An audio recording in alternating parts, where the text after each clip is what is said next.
Hello, Robs. We're back with Anyone's Son.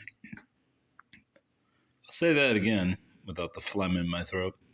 Anyone's Son, a true story by Roberta Roche with Harry de la Roche Jr., the Thanksgiving killer of his family. Part 33. At 6:30 a.m. on January 3rd, I left for Camden County with Under Sheriff Stoss and two plainclothes officers.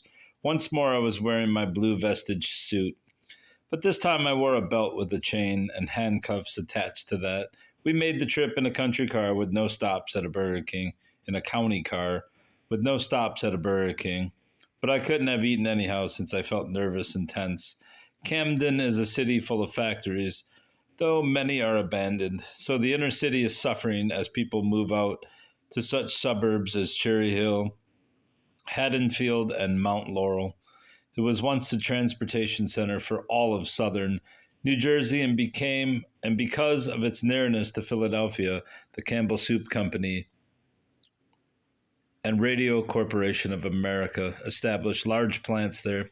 I also learned that Walt Whitman, the poet, lived there for the last 20 years of his life.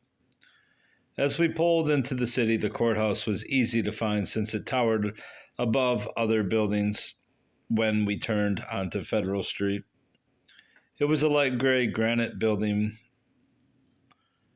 with a modified Grecian design, and it had a tall tower with a huge clock rising from its 6 stories.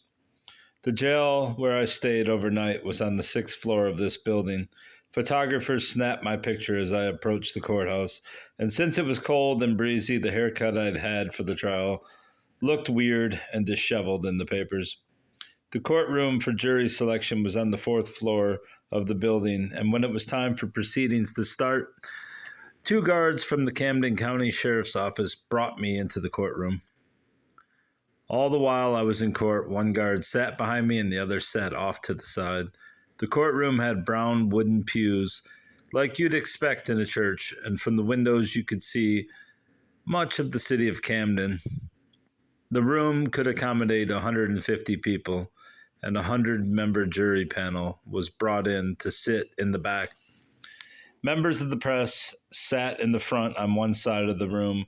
The Greers were on the other side, along with Pastor Nilsson, who had come up from Maryland. Judge Madden sat on the dais, and as he'd do each day of the trial, he loosened his robe when he sat down and let it slip from his shoulders. He was a relatively small man with short brown wavy hair, and often, going to and from court, he'd be seen in Sherlock Holmes's hats. He had all kinds of facial expressions. Most people do. Like wrinkling up his forehead, puffing out his jowls, and constantly letting his horn-rimmed glasses slip halfway down his nose. He saw everything that happened, though, and everybody knew it. His court clerk, who did research, sat at the bench beside him, and the court attendant, who draw jurors' numbers, stood by our wooden lottery box right next to the court clerk. The court reporter sat in front of the bench. Richard Salkin and John and I sat at the table in front of the bench, and when the judge looked down at us, Mr. Salkin was to his right and nearest to the jury box. John and I were to his left. John wore a conservative tan suit and white shirt. Mr. Salkin wore a navy suit with a contrasting blue shirt. Later, I heard that during the weeks of the trial, one of the courtroom pastimes was to speculate on how many suits he owned, since he wore something different each day. After Judge Madden made his introductory remarks and read names of possible witnesses, he presented Mr. Salkin to the jury panel. Then he asked John and me to stand. I tried to smile slightly, but I guess, according to the Greers, that I looked tense and white. From the prospective jurors, 16 persons were selected to fill the jury box. Judge Madden questioned each individually. If one was excused for one reason or another, he or she was replaced. Bergen County Judge James F. Madden reading trial materials at home before hearing testimony on the second day of the De La Roche case. 16 jurors, including 4 alternates, were chosen at Camden, and Judge Madden explained that after the trial testimony was over, only 12, again chosen by lottery, would participate in the verdict. But the extra 4 would sit through the trial so the trial could continue in case one or more members became ill or indisposed. During the first day of jury selection, Judge Madden questioned 41 prospective jurors about their knowledge of the case, their attitudes toward crime, their occupations and marital status, and the ages of their children and grandchildren. He asked such questions as, would serving on this jury cause a hardship? Could you serve on a case of this nature and not have a prejudice toward it? Since police officers will be testifying, would you give any more or any less credibility to a police officer's testimony than you would anyone else? Have you ever been a victim of crime? And do you know or are you related to anyone in any level of government or in any law enforcement agency?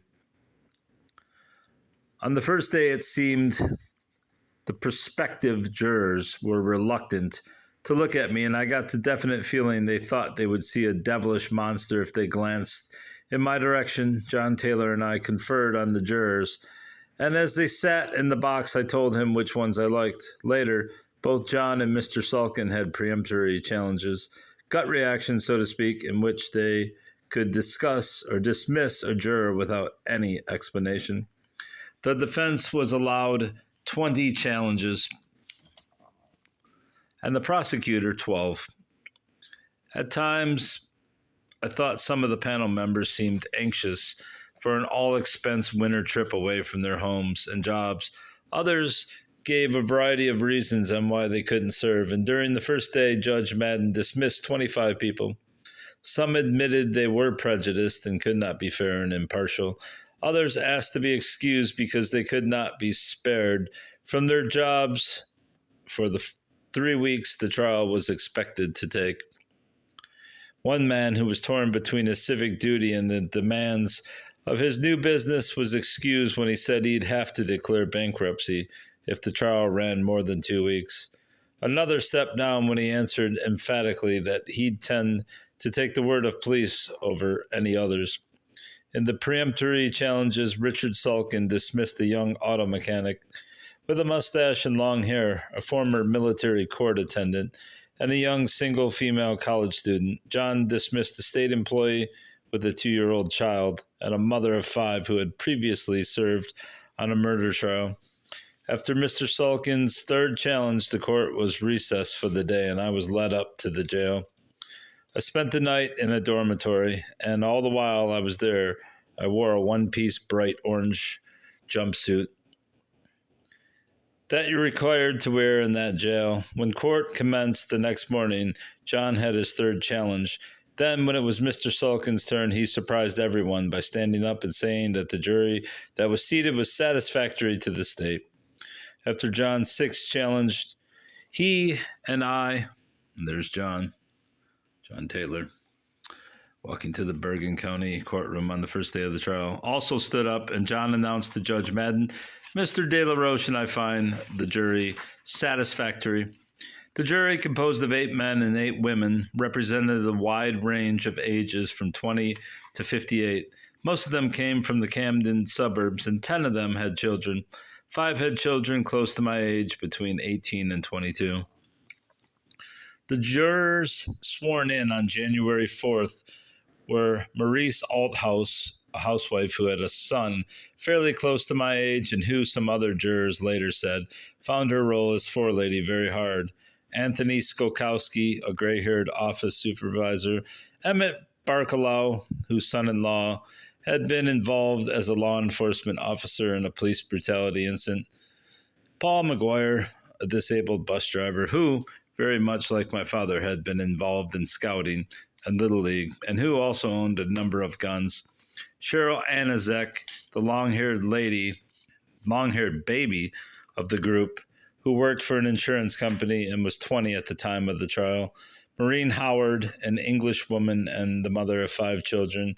Horatio Rodriguez, a bank teller who'd come from Cuba and who, as a new American citizen in the bicentennial year, was highly conscientious about his civic duty.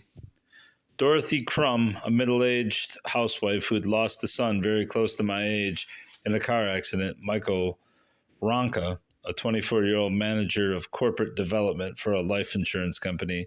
Shirley Gear, a quiet, soft-spoken, mild-looking clerk. Vincent Squazzo, a tall, dark-haired sales manager who found the trial a painful experience but who took the challenge of serving to fill a need in society. Joyce Say, a recently married second-grade teacher. Mary Flexon, a bookkeeper and computer operator with a son who was born just 2 days before I was. May Neat, a black-haired, pale-faced clerk. Richard Kalowski, a 25-year-old tape librarian and computer operator, and Daniel McCarthy, a manager for RCA and the father of 2 grown children. After the jury was sworn in, Judge Madden announced a short recess while he telephoned Judge Troutwain back in Bergen County to see what the procedure and schedule would be. Later, when we returned to court, he announced the trial would begin the following day, January 5th at 1:30 p.m. After that, men from the sheriff's staff put the belt with the handcuffs around me and led me out of the courtroom. I didn't know whether I'd be staying that night or returning to Bergen County, but officers from the sheriff's department came down to Camden to get me, and we were back at the Hackensack jail by late in the afternoon with no stops at a Burger King. There he is, Harry, with an unidentified officer in handcuffs and returned to Bergen County Jail after Camden jury selection. And that's the end of Chapter 11.